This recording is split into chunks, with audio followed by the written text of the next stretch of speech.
Hi, everyone, and welcome to the podcast that's called Unstigmatized Parent Podcast. On this podcast, we talk about various emotional demands of parenting and also growing up by healing transgenerational trauma. And today, my guest is Brooke. Hi, Brooke. Hi.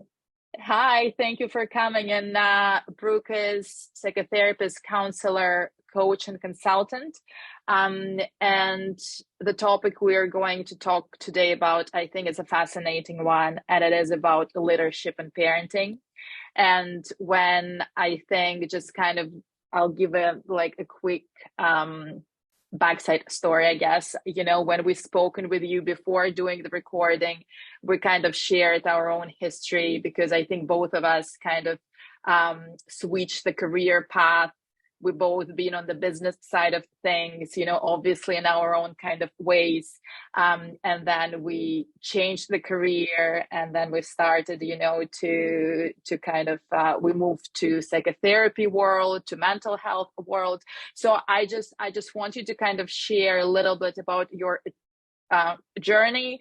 I know kind of we've spoken outside of the podcast also about your journey as a working parent and a leader, again, when you were working kind of on the corporate side of things. So could you just share a bit about that? Just kind of to give a bit of context for the topic of today's episode. Yes, absolutely. Well, first of all, thank you so much for having me. I am excited to have this conversation. And like you mentioned, my name is Brooke Jean, and my brand is Brooke Jean Unperfected. And really, what we do is we leverage counseling, coaching, and consulting to help people find freedom through a life unperfected. So it's Mm-hmm. really about unbecoming who you thought you were supposed to be in order to connect to your authentic expression and integrate, and then what's possible for you, especially in business and leadership on the other side of that. And so I love that. yeah, I've been doing this for 7 years now, but prior to that, I was a corporate leader. So my story is I became a mom in college. So I'm here in the Mm-hmm. United States, went to college, and my senior year got pregnant with my firstborn, Camden. And that really changed the trajectory of my life, where I knew I was going to be a single mom. I knew I had to get a Mm-hmm. steady career.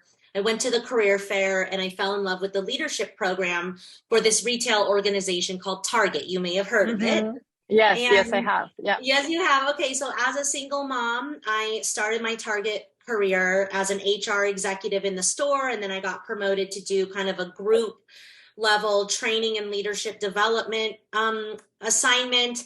And then I got promoted to actually run a store, and then I got promoted to a higher volume store. So I spent 10 years kind of climbing that corporate ladder, being a corporate Mm-hmm. leader while raising my son. Yeah. And was really driven by from a place of fear of wanting to provide and protect, and hiding a lot of my traumas behind my achievements in that corporate Mm-hmm. climb. And Yeah. because I was really burning the candle at both ends, trying to be the perfect mother and the perfect leader, I full blown burnt out of that career at just 33 Mm-hmm. years old. And basically had to do a major pivot in my life of, I've done what I needed to do for a decade. What do I want to do with this one precious and wild life that I have? And it was at that point that I left the corporate career, got into therapy, shed the corporate skin, figured out who I was underneath all these roles and responsibilities, went back to school to get my master's in counseling psychology, and then launched my business 2 days after graduation and have been building it Mm-hmm. ever since. And then also got married and had my second child, my daughter, 5 years ago, almost 6 years ago. So I have a Yeah. 14-year age gap. So I can also Yeah. speak Yeah. to the differences of being a working parent at 22 versus 42, Yeah. because they're Yeah. different Yeah. challenges.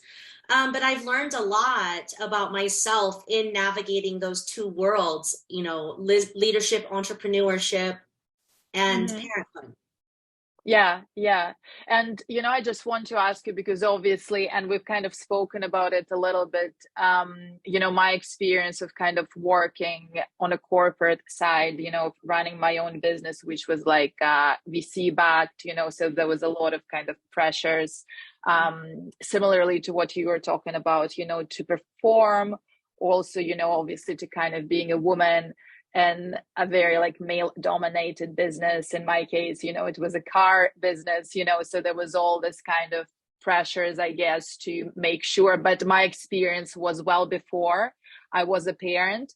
And obviously, when I did become a parent, I guess I had the privilege of kind of running my own business, so I had kind of some level of flexibility and obviously pressures that come with that, because being self-employed is a very kind of different way of and it can be also complex. But I just want to ask you, what did you feel with that experience you're sharing about in your 20s, when you were also a single parent, when you had a little baby and you had that kind of corporate role that was so like demanding? What do you think was the biggest challenge for you? And also I want to ask with you, what kind of support did you have, and what was kind of, I guess, the attitude or kind of some of the perceptions or just beliefs in the company, in the corporate world, that kind of supported or not supported you as a working parent? So where do you feel like the most challenge come from for you? Yeah. The biggest challenge was that I didn't ask for help. I didn't have Mm, support around me.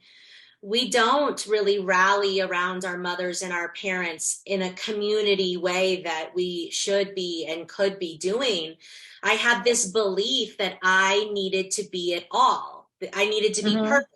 I needed to kick butt in my career and still be in my son's classroom once a week to volunteer, mhm. come to every soccer practice and bake the homemade organic gluten-free dairy-free cookies for the class party. Yeah. I was doing it all, and I wasn't asking for help. And it's because I had these conditioned beliefs about what a good enough mom and a good leader and Mhm, a hard worker was. Now, the positive belief was I knew I could handle I think becoming a mother and going through pregnancy and delivering my son, which was a whole freaking situation. He didn't want to come out. Let me just say yeah, that. yeah. And taking a newborn to college to finish my degree. And like, I knew that I had some source of strength and resilience that Mhm, I could rely on to be okay in the world. And then I also believed that there was safety and security in that corporate setting. There was mhm. pay, there was ton of growth opportunities, there was big bonuses, there was good benefits. And so I really thought this corporate is a container for safety for me and my son. And as the sole provider for him at the time, I Yeah. really wanted that. But in the corporate pressure, there's always more you can do. There's always a bigger Mhm, assignment. And it was my kind of childhood wounding and my perfectionism that made me the mhm. perfect candidate for that disaster, right? Where Yeah, you're I yeah, was the yes person. Yes, I'll take on the most yeah. challenging score that's broken and fix it. Yes, I'll try to become a district manager. Yes, I'll take on that extra thing. Meanwhile, saying yes to everything in my son's life. And so I was Mhm. really trying to operate as like what you would deem a really good stay-at-home mom, at least here in our culture, and a really good leader. I was really trying to do both. And I believed that Yeah, I was supposed to. And I yeah. didn't ask for help. I didn't have family support. My family didn't live Mhm. here.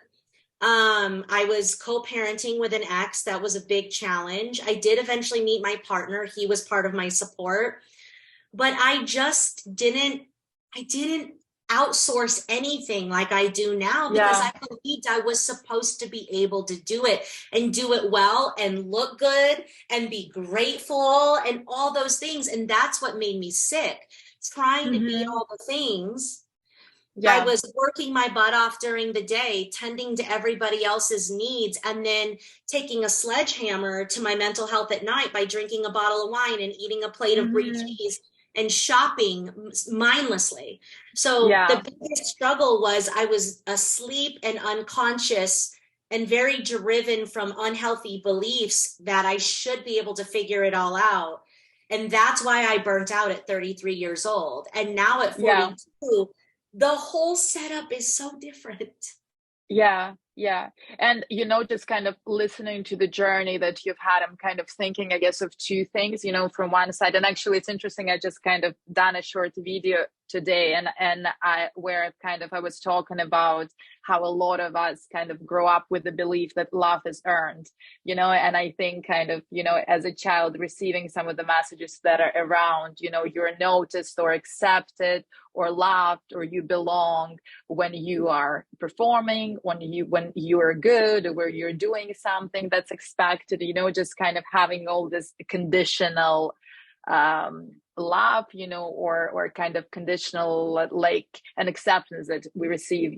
This is very easy to kind of then obviously grow up and having the same kind of beliefs also when it comes to that inability to ask for help, because I think, and this is also something that I've struggled with, every time I perceived myself failing or not good enough, then I was kind of, just connected with that part of myself that, okay, something is wrong, something is bad, I'm just not, maybe I don't deserve something, so there was kind of that part of me that was very kind of isolated, in the sense that something might be wrong with me on a deeper level, and that's why I need to do more, and I need to try harder, and I need to just stay at work, I don't know, like from 7 in the morning until 1 in the morning, just because of.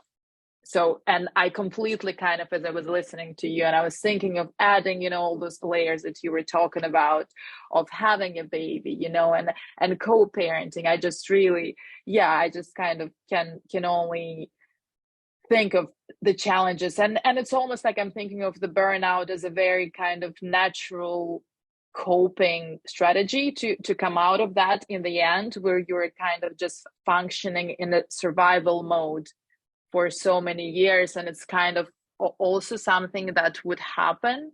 And another thing that I was kind of thinking of, and I don't know if kind of your experience, that very often in the corporate world, because of how, again, like success driven, like an achievements driven, obviously it is, there is no kind of space for vulnerability, when you were talking about your birth, and you kind of just briefly mentioned that. But I know a lot of working parents would never, ever share any challenges they face as they, go back to work, or what they struggle with when they're just working. And of course, I think mostly for working moms. And I also know like a lot of working dads who would never bring something in the workplace, because of that, almost there's no permission to be human, to be vulnerable. So what's your experience with that? I guess I just kind of spoke about two different things, but this is what came up for me when I was listening to you. Well, it's interesting because they relate. There's a bridge between those two things you're mentioning. So first, I want to say, when you were talking about the search for love and acceptance and how that translates with achievement, I grew up, I'm the oldest, and I have two siblings. One is special needs and was born with a brain tumor, and one has severe mental health problems. So I made a conscious choice at 8 years old that I was not going to be a stress or a problem to the family. Yeah. So that translated into work, that I would be the top performer, the store you don't have to worry about, the team you don't have to worry about. And I very much would pride myself that I wasn't the problem. I was never the burden. I was the one you didn't need to worry about. And that came from childhood. Those beliefs came from childhood. And so if you can imagine somebody who's got those beliefs combined with a work environment where there is no understanding of mental and emotional health and well-being, there is no open dialogue around struggle to be human, I adopted this no matter what was going on in my internal world, whether it was a hard birth or, these unhealthy coping mechanisms that would throw me into a daily shame spiral. There was no place to share that. It was always, I'm fine, I'm good, I'm great. Yeah. And and trying to prove that even though I wasn't. And that Mm-hmm. kind of lack of congruence where you are Yeah. outwardly projecting, I'm fine, everything's great, because you don't want to be a Yeah. problem. While dying on the inside, it catches up to you. But no, Yeah. there was no Yeah. place. In the last position that I had before I left corporate, I was running a very challenging super target. And there was a mass theater shooting in Aurora, Colorado that was across the street from my store. And most of my early morning logistics team was in that theater. And we actually lost a team member in that mass Mm-hmm. shooting. And it was an absolute collective trauma Mm-hmm. and crisis that Yeah. I got to guide my team through. And it was that crisis that triggered my trauma that also helped me realize what my real calling was, which was to Mm-hmm. take care of people at a much deeper level than being an executive leader. Yeah. But in that experience of going through a community mass shooting, that triggering my trauma, being a parent and Yeah. navigating, when people corporate would fly in and check in with me, and I never once said, Yeah. struggling, this is Yeah. hard, this has triggered me, I need help. I just, one foot in front of the other, plowed through. And there, because honestly, I didn't feel like it was safe to say I was struggling. Yeah. Yeah, yeah, absolutely. And those projections you're talking about, they're so powerful. And and the way we kind of project that, like an internal dialogue that we have onto other people, and kind of just take away those permissions, to say, I need help, this is too much, maybe I need a break or whatever, because of those projections is happens so much. And I think another thing that in the corporate world, sometimes because we don't know of those personal stories very often, right? Like what you were sharing, just kind of having that perception of someone who has everything under control. And I'm sure you were successful, and the way that you were kind of perceived by many people was very different to what you're describing how you felt. And I remember when I was kind of working again, like in a car company, and there was all these leaders, female leaders, who were like having a baby, and then they would come back to work, just in a couple of days, or like in a week or in 2 weeks. Or when I was working like with this VC fund, the CEO of the fund, she was also a woman, and she had a baby, and she was like, I was talking to her as she was having a baby in the hospital, and she was like, I am, yeah, she's like, I'm in labor, but let's catch up, let's have a catch up. And that was again before I've had children. So I kind of like thought, that was normal, that was completely, so there's something about this lack of humanity, lack of vulnerability, that's really being normalized. Mm-hmm. And then this is kind of what I've like thought, this is just how things are. So I've like internalized all of that. And as I was becoming a parent, I think this is how it's going to be. This is how I'm going to be a working parent, because that was supposedly what I saw. But obviously, again, as I'm saying, we don't know the story behind it. We never know. And now, because when you share your story, I think this is why it's so significant to be talking about it, what's behind some of those kind of stories of working parents and the struggles and the challenges. Mm-hmm. Yeah. And I think that having conversations like this and having experienced that has pushed me to be a different kind of leader that is changing that paradigm. So now at 42, the way that I lead my team, the leadership that I show up with in the world is different because I lived through that. So I believe that those challenges that I went through as a working parent has allowed me to tap into something really deep and meaningful inside of my leadership that wants to change that culture, even in the corporate setting. Where are we racing toward? What do we think we're accomplishing working till 1 a.m? We now have science and research that shows we really only have 4 hours of amazing cognitive fuel a day. What the hell are we working 12 hours for? and really Yeah. starting to be the change and lead Hmm. through that change so we can create a healthier world and a way to be successful that I believe taps into our real resources, not just production and more and all that. But when we slow down and we are vulnerable and we have place to share scary things and we take care of ourselves and we do the mental health work, I believe we can access deeper parts of our own wisdom and creativity, and we can connect with our purpose and our power and our potential, and from there we can create.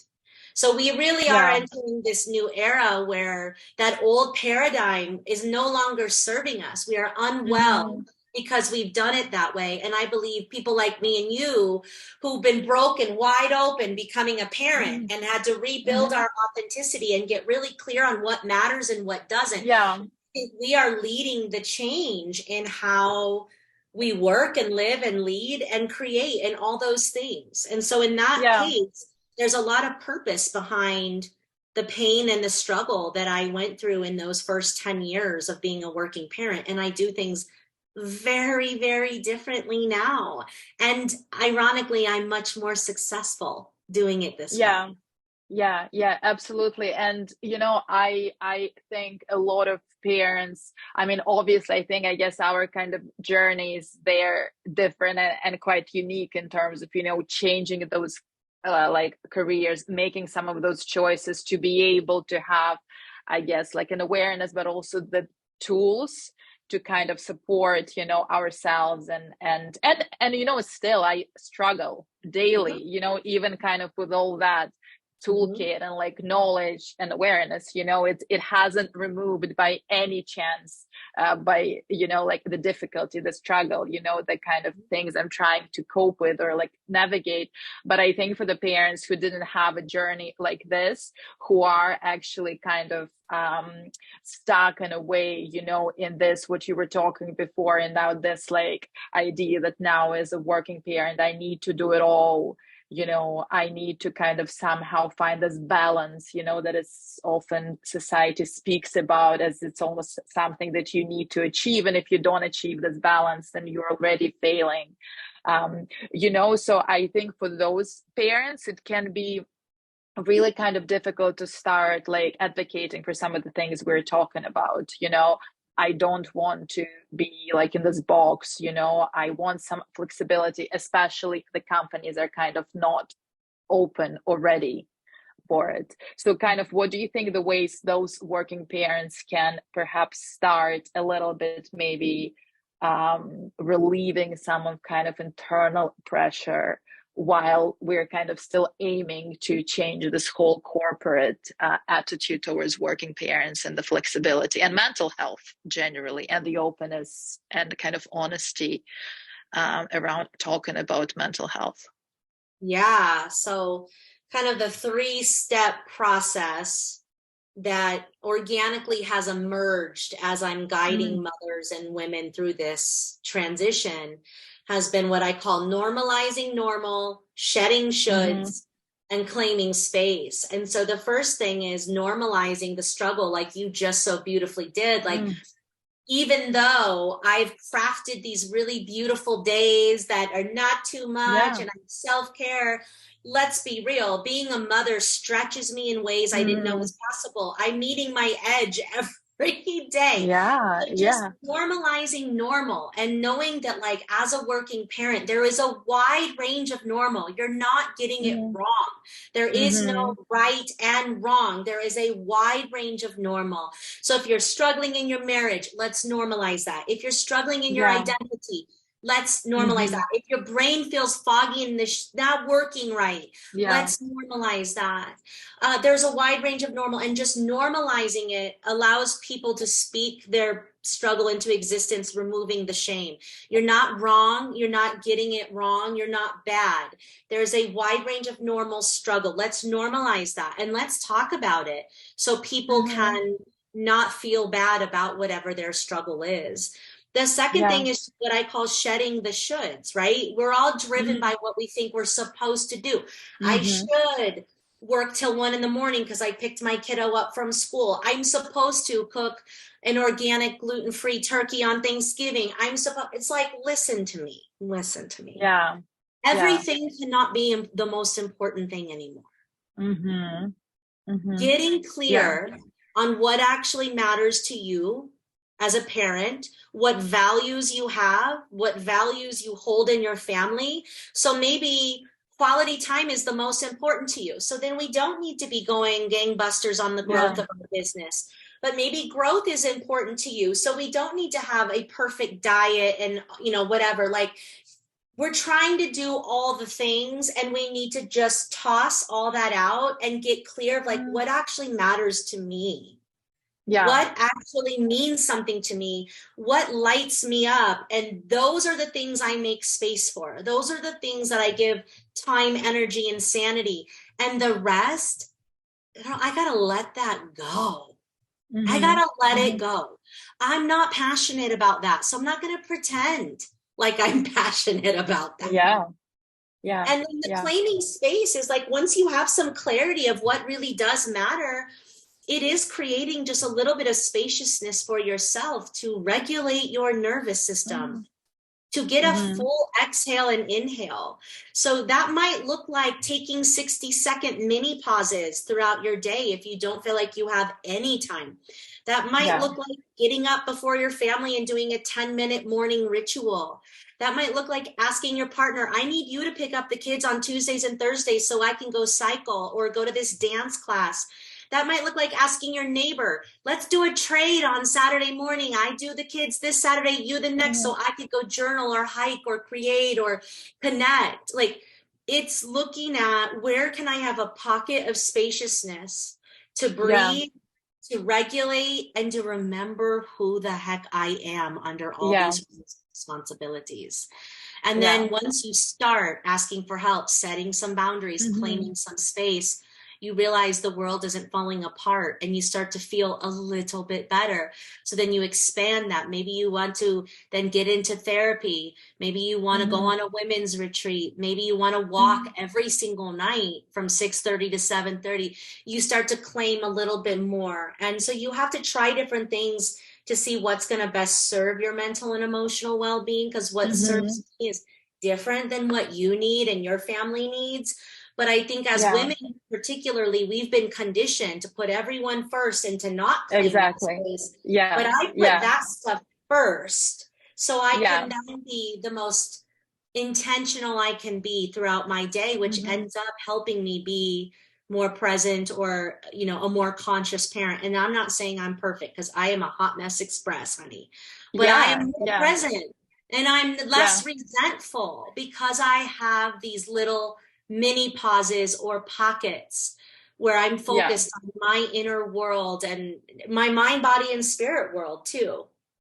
Yeah. And I just really, I love what you're saying, and I like, it resonates so much. I think prioritizing yourself, messy sometimes, lost sometimes, I don't know, like angry, sad, shameful, whatever it is, just by really prioritizing. Because I think that kind of, in between, I guess, being like a working parent or like a leader and being a parent, there's so much giving happening. There's so many demands that this is something that has such a big impact on mental health. What my needs are not important anymore. What I want is not like, my desires, my desires are not, there's no space for fun, there's no space for pleasure. It's all kind of about this sense of duty, and of course, all of those kind of the messages we were talking about around corporate world, but also like around motherhood being a sacrifice, giving, and now you need to 100% of time think about your children and just be mindful. So all of those ideas about those things being fixed are just kind of so unhelpful. And I think what you were saying is really making space for you, for yourself, for the parts of self that all of us have, and making just like space for the things that are kind of important and significant outside of being a parent, just making sure that all of those sides are recognized. And obviously we're not we might not be able to respond to all those needs we have. And, and life is about those like chapters you were talking about, being a parent at 20, being a parent at 40, having those realizations and different. But I think just making space and prioritizing is it's a must have, right? It's like taking care of our bodies, taking care of our mental health. And that's, for me, it's a huge part of parental modeling as well. If I'm tired, I'm tired. Like yesterday, I literally went to bed at 9 because I had a long working day, and I just checked out and I said, I'm tired and I'm going to go to bed. Yes. Yes. There's nothing wrong with that. Yeah. But I think it's like, there was this internal voice that telling me you're not good enough. Your children are just going to watch cartoons for 2 hours when you are just sleeping. Like that's a basic. You should be entertaining them. You should. Exactly. You should spend every waking minute with your kiddos. Exactly. Soaking it up, because there's only 12 summers left. It's like, listen. Yeah. Because you want to be a present parent, as it's also something fixed. You're always present. Right. So no, I think we have to model for our children it's safe and okay to be human, and in the human existence is a wide range of normal. Sometimes we're fun and energized, sometimes we're tired, sometimes we're sad, sometimes we feel insecure, sometimes we go out and kill it. Can we model for them the messiness and the wide range of normal for that, so then they learn to advocate for their needs as well? But I do want to normalize how hard that is, because we are conditioned to believe that good mothers put everyone else first. And so if you are listening to this and you are struggling with claiming a little space for yourself, I get it. It's a process of making that a priority. I can't tell you how many mothers I work with. I say, okay, I can coach you on how to find 2 hours a day for yourself. I have a system and a method. What would you do with that 2 hours? They look at me like a deer in headlights. They're like, I have no, and I say, no chores. We're not doing the budget. We're not doing the grocery shopping. No chore. For fun and pleasure and play. What will you do? Brooke, I have no idea. I don't even know what I like anymore. I don't even know what's fun for me anymore. And so in these little pockets that I'm suggesting you claim in your day, if you regulate your nervous system and do some deep breathing, maybe just start to ask, what does feel good in my body? What is the thing I've been longing for? And maybe your body doesn't tell you right away because you've been so good at ignoring it for so long. That's okay. You're starting to rebuild the trust with yourself. You're starting to open the channels of communication, but that truth is still in there that will bubble up and say, I want to dance again. And then you go, oh my God, why have I stopped dancing? What can I do? And maybe you just for 5 minutes when you're brushing your teeth with your kids, you put on your favorite song and you dance. Maybe you dance in your kitchen, but start small, even if it's 1 minute, 2 minutes, 5 minutes, 10 minutes a day.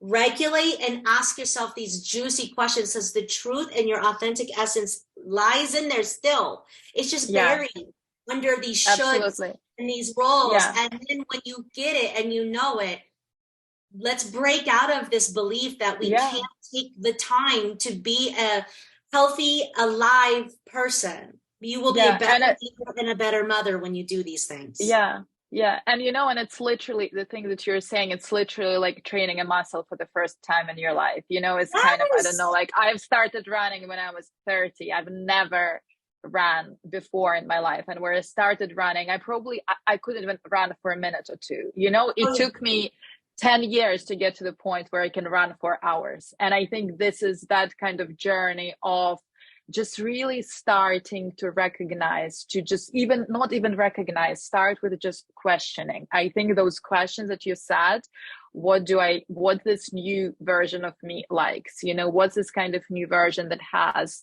the work and the parenting, the career, and whatever it is, everything that's important, what do I like? And just, just to start with that curiosity. And as you've said, it's not going to come straight away. And it is so difficult sometimes. I really, identify with that, to to recognize, to even answer that simple question, what do I want? But I think just starting to train that muscle by curiosity, and just by making space, all of the things that you were saying is like a process of prioritizing your mental health and just prioritizing yourself, because it's just the most important thing, is it, for ourselves and ultimately everyone around us, including the children. But yeah, I really, want to thank you for this conversation. I just love your passion. I love thank you for sharing the journey you're on, and the transformation you've had. And I really, just hope that through kind of having those conversations, and especially of doing the work with corporates, because I'm very passionate, and I do believe that this is where the change is going to come from, by actually companies to start openly talking about those vulnerabilities, about some of the things that we've discussed. So so I just really want to thank you for coming, for sharing about this, and for creating a conversation, and just really owning your story.